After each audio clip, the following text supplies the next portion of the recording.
मैं बाल कटवाने के लिए एक नाई के पास जाता था। मैं जब भी जाता था तो वो सारे ग्राहकों को छोड़कर मेरा इस्तकबाल करता था। किसी ग्राहक को उठाकर मुझे कुर्सी पर भी बिठा देता था और दिल लगाकर मेरे बाल काटता था। लोग शोर करते थे, उसे गालियां देते थे, लोग उठकर भी चले जाते थे, लेकिन वो मेरी खिदमत जारी रखता था। मुझे एक दिन मेरे एक दोस्त ने कहा, ये तुम्हारा असली फैन है, ये दिल से तुम्हारा एहतराम करता है। मैंने कहा लगा के जवाब दिया, नहीं, हरगिज नहीं, बात बड़ी सिंपल है। इसके ग्राहकों में करोड़ और अरबपति लोग शामिल हैं। ये सारे अरबपति इसे बाल काटने के 500 रुपए देते हैं, जबकि मैं इसे 1200 रुपए देता हूँ। ये इन 700 रुपए का कमाल है, जिनकी वजह से ये करोड़पतियों अरबपतियों को छोड़कर मेरी खिदमत करता है। मेरे दोस्तों, अमारत या गुर्बत जेब या बैंकों में नहीं होती, ये हाथ में होती है। आप कितने फराख दिल हैं। आप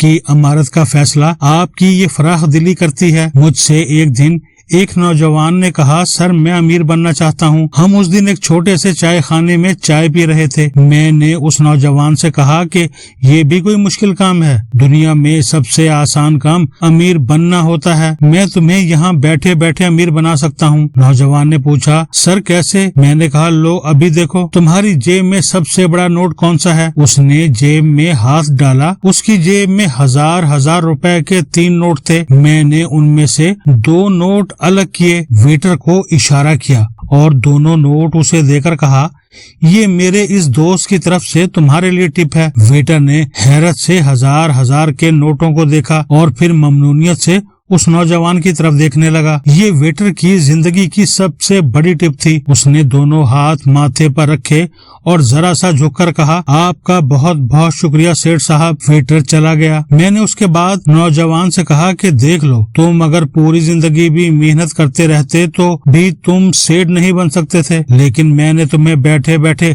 सिर्फ 2000 रुपए में सेठ बना दिया। तुम आज से अपने लिए इस वेटर का रवैया देखना, ये तुम्हें जब भी देखेगा ये दर्जनों ग्राहकों को छोड़कर तुम्हारे पास आएगा। अमीर बनना तो इतना आसान, इतना इजी है। मेरा एक क्लास फेलो होता था, हम सब उसे प्रिंस कहते थे। हम सब का ख्याल था कि वो किसी रईस बाप की औलाद है। हमें बड़े अरसे बाद पता चला उसका वालिद रेलवे में टीटी था और वो लोग रेलवे कॉलोनी के छोटे से क्वार्टर में रहते थे। 5 लोग एक कमरे में सोते थे और गली के नलके से पानी भर कर लाते थे। हमें ये जानकर बहुत अफसोस हुआ।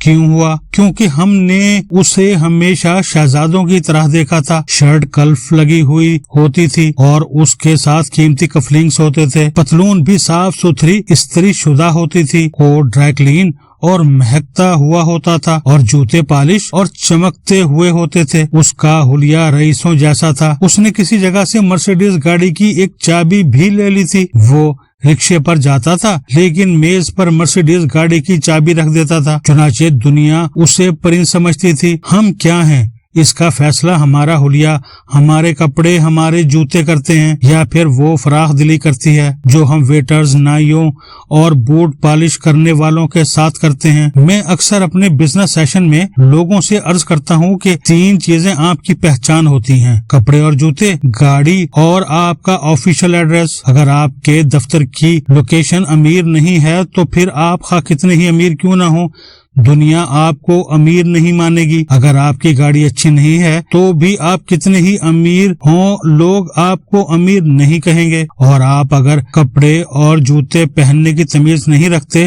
तो भी आप अमीर नहीं हो सकेंगे, आपका बैंक बैलेंस कितना ही बड़ा क्यों न हो जाए। आप अगर अमीर बनना चाहते हैं तो फिर हमेशा अपने दफ्तर की लोकेशन अच्छी रखें, गाड़ी अच्छी, साफ सुथरी और शोफर ड्रीमर रखें और कपड़े और जूते आला और साफ पहने। आप कुछ ना होते हुए भी बहुत कुछ हो जाएंगे। मैं अक्सर अपने दोस्तों से कहता हूँ कि अमीर होने और अमीर दिखने में बड़ा फर्क होता है। बाज लोग अमीर होकर भी गरीब दिखते हैं और बाज कुछ ना होने के बावजूद भी रईस दिखाई देते हैं, क्योंकि ये अपने ऊपर खर्च करते हैं, ये अपने आप को अहमियत देते हैं। दूसरा, मेरा दावा है कि आप सिर्फ दिखाई देने पर तवज्जो दें, आप बहुत जल्द अमीर भी हो जाएंगे। दूसरा, इंसान इंसान सिर्फ दौलत जमा करने से दौलतमंद नहीं होता, दौलत खर्च करने से होता है। मैंने एक दिन एक नौजवान से कहा, हाँ तो तुम कुछ भी खरीद सकते हो, तुम एक रईस बाप के बेटे जो हुए। वो हंसकर बोला, सर मेरा बाप अमीर नहीं था, सिर्फ मैं अमीर हूँ। मैंने उससे पूछा कैसे? वो बोला, जनाब मेरे बाप ने पूरी जिंदगी सिर्फ दौलत जमा की थी। वो नोटों का स्वीपर था, अकाउंट्स और चेक बुक्स का कैरियर था। अल्लाह ने उसे खर्च करने की तौफीक नहीं दी थी। अमीर तो मैं हूँ क्योंकि मैं खर्च कर रहा हूँ। मेरे दोस्तों, मेरे भाइयों, अमारत और गुर्बत दोनों आदतें होती हैं। अमीर लोग खर्च करते हैं और गरीब बचत करते हैं। चुनाचे जो अमीर दिन रात बचत कर रहा हो, क्या आप उसे अमीर कहेंगे? नहीं कहेंगे, बल्कि हरगिज नहीं कहेंगे। और जो मिडिल क्लास नाई को 500 की जगह 1200 और वेटर को 1000-2000 रुपए टिप दे रहा हो, लोग उसे क्या कहेंगे? लोग उसे सेठ कहेंगे, लोग उसे अमीर कहेंगे। 1000-2000 रुपए खर्च करके अमीर बन जाओ, ये बड़ा ही सस्ता सौदा है। मेरा कुलीग होता था, वो माशरे के इंतहाई अहम लोगों में उठता बैठता था। सेक्रेटरी, वजीर और चेयरमैन उसे फोन करते रहते थे। वो कहीं भी चला जाता था तो लोग उठकर उससे मिलते थे। मैंने एक दिन उससे इस PR का गुर पूछा। वो बोला, ये सिर्फ 10,000 रुपए का कमाल है। मैंने पूछा कैसे? वो बोला, मैं अपने कपड़े धोबी से धुलवाता हूँ, मेरे पास सिर्फ 3 सूट्स हैं। मैं हर महीने ये सूट ड्राई क्लीन करवाता हूँ। मैं बहुत अच्छी परफ्यूम खरीदता हूँ, ये 4 महीने निकाल जाती है। जूते अच्छे खरीदता हूँ, रोज पॉलिश करवाता हूँ। नाई को 500 रुपए टिप देता हूँ, वेटर को भी 400-500 रुपए टिका देता हूँ और 300 रुपए की टैक्सी की बजाय 1000 रुपए की अच्छी गाड़ी रेंट करवा लेता हूँ। पूरे महीने मेरा इस पर सिर्फ 10,000 रुपए इजाफी खर्च होता है, लेकिन लोग मुझे अरबपति समझते हैं। मैं आम लोगों में अहम तरीन समझा जाता हूँ। मैं लोगों से कहता हूँ, अमारत का आगाज अमीर दिखने से होता है और अमीर दिखने में ज्यादा पैसे नहीं खर्च होते। ये 2-4 हजार रुपए की गेम होती है। आप पहले अमीर दिखना शुरू कर दें, आप यकीन करें आप बहुत जल्द अमीर हो भी जाएंगे। आपको अगर ये वीडियो पसंद आए तो आप इसको लाइक भी जरूर कीजिएगा और इसे अपने दोस्तों और फैमिली मेंबर्स के साथ शेयर भी कीजिएगा। ये सदका जारिया है। हो सकता है आपकी वजह से किसी शख्स की जिंदगी बदल जाए, किसी का माइंड चेंज हो जाए।